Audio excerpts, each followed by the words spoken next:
ರಾಜ್ಯದ ಹಲವೆಡೆ ಆಟೋ ಗ್ಯಾಸ್ಗಳ ಅಭಾವ ವಿಚಾರಕ್ಕೆ ಸಂಬಂಧಪಟ್ಟಂತೆ ಬೆಂಗಳೂರಲ್ಲಿ ಗೃಹ ಸಚಿವ ಡಾಕ್ಟರ್ ಜಿ ಪರಮೇಶ್ವರ್ ಪ್ರತಿಕ್ರಿಯೆಯನ್ನು ಕೊಟ್ಟಿದ್ದಾರೆ.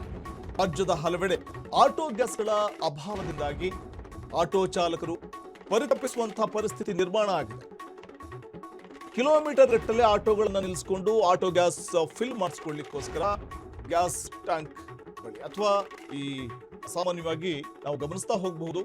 ಬರೀ ಬೆಂಗಳೂರು ಮಾತ್ರ ಅಲ್ಲ, ರಾಜ್ಯದ ನಾನಾ ಕಡೆಗಳಲ್ಲಿ ಇಂತಹ ಒಂದು ಅಭಾವ ಸೃಷ್ಟಿಯಾಗಿರುವಂಥದ್ದು. ಕೇಂದ್ರ ಸರ್ಕಾರ ಇತ್ತ ಗಮನ ಹರಿಸಬೇಕು ಅಥವಾ ರಾಜ್ಯ ಸರ್ಕಾರ ಗಮನ ಹರಿಸಬೇಕು ಅಂತ ಒತ್ತಾಯವನ್ನು ಮಾಡ್ತಾ ಆಕ್ರೋಶವನ್ನು ಹೊರಹಾಕ್ತಾ ಇರುವಂತಹ ಇದೆಲ್ಲವನ್ನೂ ನಾವು ನೋಡ್ತಾ ಇದ್ವಿ. ಆಟೋ ಚಾಲಕರ ಬವಣೆಯನ್ನು ತಪ್ಪಿಸುವಂತಹ ಒಂದು ನಿಟ್ಟಿನಲ್ಲಿ ಯಾವ ರೀತಿಯ ಕ್ರಮವನ್ನು ತೆಗೆದುಕೊಳ್ಳಲಾಗುತ್ತೆ, ಈ ಬಗ್ಗೆ ಪರಮೇಶ್ವರ್ ಕೂಡ ಪ್ರತಿಕ್ರಿಯೆ ಕೊಟ್ಟಿದ್ದಾರೆ.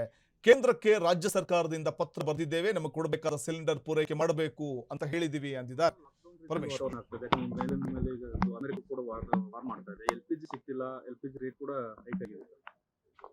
ಅದು ಈಗಾಗಲೇ ನಾವು ರಾಜ್ಯ ಸರ್ಕಾರದಿಂದ ಕೇಂದ್ರಕ್ಕೆ ಪತ್ರನೂ ಬರೆದಿದ್ದಾರೆ, ಮನವಿ ಮಾಡಿದ್ದಾರೆ. ನಮಗೆ ಕೊಡಬೇಕಾಗಿರ್ತಕ್ಕಂಥ ಅಲಾಟ್ಮೆಂಟನ್ನು ಕೊಡಿ ಅಂತೇಳಿ. ಮಾನ್ಯ ಮುನಿಯಪ್ಪನವರು ಕೂಡ ಅವರು ರೆಗ್ಯುಲರ್ ಟಚ್ಚಲ್ಲಿದ್ದಾರೆ ಅಧಿಕಾರಿಗಳಿಗೆ. ಎಲ್ಲರಿಗೂ ಆಗಿದ್ದು ನಮಗೂ ಆಗುತ್ತೆ ಅನ್ನೋ ಮನೋಭಾವನೆ. ಆದರೆ ನಮಗೆ ಅಲಾಟ್ಮೆಂಟ್ ಕೊಡಬೇಕಲ್ಲ, ಬೇರೆಯವರಿಗೆ ಬೇರೆ ರೀತಿ ಮಾಡೋದು, ಇನ್ನೊಬ್ಬರಿಗೆ ಇನ್ನೊಂದು ಮಾಡೋದು, ಆ ರೀತಿ ಅಲಾಟ್ಮೆಂಟ್ ಆಗಬಾರ್ದು. ಸಿಎಂ ನಿನ್ನೆ ಪತ್ರ ಕೂಡ ಈ ವಿಚಾರವಾಗಿ ಪುರಿ ಅವರು ಬರೆದಿದ್ದಾರೆ, ನಮ್ಮ ರಾಜ್ಯಕ್ಕೆ ಕೊಡಬೇಕಾದಂತ ಅಲಾಟ್ಮೆಂಟ್ ಕೊಡಿ. ಅಲ್ಲ, ಅದಕ್ಕೆ ಸ್ಪಂದಿಸಬೇಕಲ್ಲ ಕೇಂದ್ರ ಸರ್ಕಾರ. ಬಹುಶಃ ಈ ಚುನಾವಣೆ ಆದಮೇಲೆ ಮುಖ್ಯಮಂತ್ರಿಗಳು ಯಾರನ್ನಾದರೂ ಡೆಪ್ಯೂಟ್ ಮಾಡಬಹುದು ಕೇಂದ್ರಕ್ಕೆ.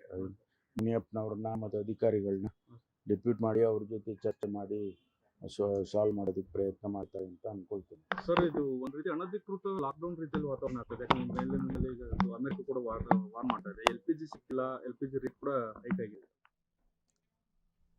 ಕ್ಷಣ ಕ್ಷಣದ ಸುದ್ದಿಗಳಿಗಾಗಿ ಫ್ರೀಡಂ ಟಿವಿ ಸಬ್ಸ್ಕ್ರೈಬ್ ಮಾಡಿ, ಲೈಕ್ ಮಾಡಿ ಹಾಗೂ ಫಾಲೋ ಮಾಡಿ. ಹೊಸ ಸುದ್ದಿಗಳ ನೋಟಿಫಿಕೇಶನ್ಗಾಗಿ ಬೆಲ್ ಐಕಾನ್ ಮೇಲೆ ಕ್ಲಿಕ್ ಮಾಡಿ.